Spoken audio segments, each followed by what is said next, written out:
De nombreux points communs réunissaient plus Prince et Michael Jackson qu'on ne pourrait le penser, alors qu'on a tenté de les opposer, surtout dans les années 80. Et pourtant que de points communs. Michael, né à Gary dans l'Indiana, sous les coups d'un père particulièrement tyrannique, Joe, qui n'hésitera pas à le frustrer et à le battre pour soi-disant extraire l'essence de son talent. Prince naît à Minneapolis, dans le Minnesota. Issu d'une famille recomposée avec de nombreux demi-frères, demi-sœurs, des parents qui se battent, Prince assistera souvent aux querelles parentales sous ses yeux.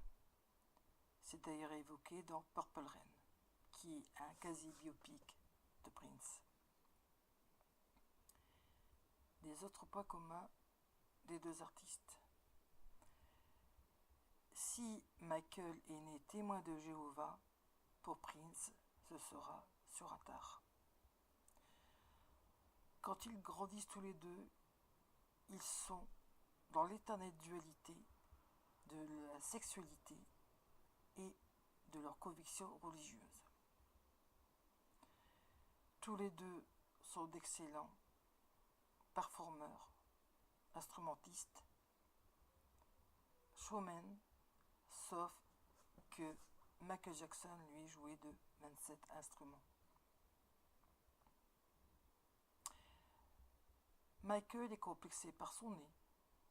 D'ailleurs, Eminem s'en amusa dans une de ses vidéos de son nez.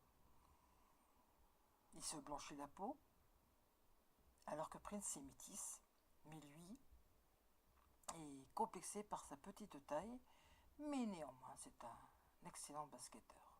Et oui. Tous les deux vont casser les genres, ni blanc ni noir, se maquillent, ont même un maquillage permanent sur les yeux, et un look masculin-féminin. Sauf que étrangement, Michael est quand même un peu plus masculin, entre guillemets. Quand j'étais ado, donc il y avait le clan Prince, le clan Michael Jackson. Sauf que moi, je préférais le clan Prince parce que pour le côté très sexy du personnage, alors que j'étais toujours courroucée par le côté virginal de Michael. Malheureusement, il a eu des démêlés avec la justice pour des soi-disant faits pédophiles. Ça n'a jamais été complètement, je dirais, prouvé.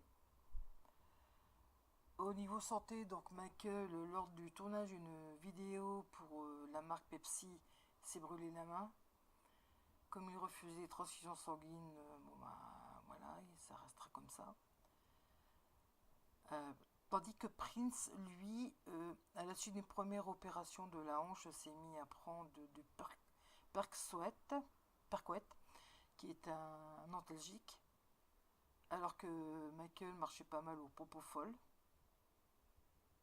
Ils ont tous les deux été bien détruits par les antalgiques et étaient addicts aux opiacés, aux morphiniques.